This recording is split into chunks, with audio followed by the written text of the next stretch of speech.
रोचक, मनोरंजक और ज्ञानवर्धक कहानियों के प्लेटफॉर्म हिमाचल बिजनेस पर आपका स्वागत है। नमस्कार, मैं आपकी दोस्त ज्योति मौर्य।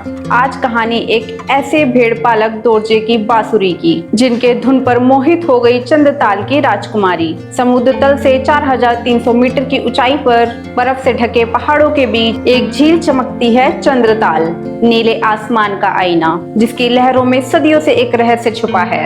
यहाँ के बुजुर्ग कहते हैं, ये झील सिर्फ पानी नहीं, ये कहानियों का घर है। इन्हीं कहानियों में सबसे प्रसिद्ध है हंसा गांव के दोरजे की कहानी। दोरजे हंसा का एक सादा सा युवक गर्मियों में अपनी भेड़ों को चंद्रताल के किनारे चराने लाता था। दिन भर वो पहाड़ों में घूमता और शाम को पथरीले ढलानों पर बैठकर बांसुरी बजाता। कहते हैं उसके धुन में ऐसा जादू था कि बर्फीली हवा भी थमकर सुनती और पानी की लहरें भी धीमी हो जाती। चंद्रताल झील से निकली राजकुमारी। एक शाम जब सूरज पहाड़ों के पीछे डूब रहा था, झील का पानी हल्के हल्के गोल गोल घूमने लगा। लहरों से एक युवती निकली, श्वेत वस्त्र, चमकते गहने और आंखों में जैसे आधा आसमान समाया हो। उसने मुस्कुरा कर कहा, मैं चंद्रताल की राजकुमारी हूँ, तुम्हारी बांसुरी मुझे रोज यहाँ खींच लाती है। उस दिन से हर शाम वे मिलते, उनकी बातें, हंसी और मौन में भी गहरी समझ। फिर एक दिन राजकुमारी ने दोरजे को पानी के नीचे अपने महल में बुलाया। रंगीन बाग और झील की सतह से छनकर आती धूप का सुनहरा जाल। बस एक शर्त थी,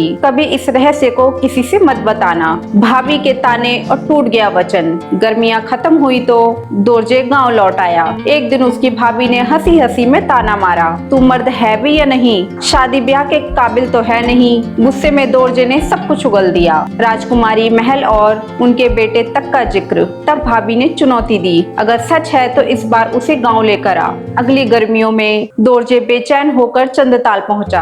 हफ्ते गुजर गए, राजकुमारी नहीं आई और फिर एक ठंडी शाम वह प्रकट हुई, लेकिन बिना मुस्कान, बिना शब्द। उसने अपने बेटे का हाथ दोरजे में थमाया और झील में समा गई। जैसे ही दोरजे ने बेटे का हाथ थामा, उसका चेहरा कुरूप हो गया, मानो झील ने उसका सुख छीन लिया हो। आज भी बाकी है कहानी। कहते हैं दोरजे का बेटा बड़ा होकर भेड़ चराने लगा और आज भी उसके वंशज हंसा गाँव के ऊपरी हिस्से में रहते हैं। गाँव के बुजुर्ग आगाह करते हैं, चंद्रताल की राजकुमारी का राज खोलोगे तो खुशियां खो दोगे। कुछ स्थानीय गाइड तो ये भी मानते हैं कि झील की बदलती रंगत नीले से हरे और कभी कभी दूध या सफेद रंग बल्कि राजकुमारी की मनस्थिति को दर्शाती है। आज भी ये कहानी इस कवायली घाटी में सुनी सुनाई जाती है। तो ये थी कहानी भेड़ पालक दोरजे की। ये कहानी आपको कैसी लगी, अपनी प्रतिक्रिया जरूर दें। अगर आप इस वीडियो को YouTube पर देख रहे हैं तो चैनल को सब्सक्राइब करें। अगर आप इस वीडियो को Facebook पर देख रहे हैं तो पेज को लाइक करें और फॉलो करें।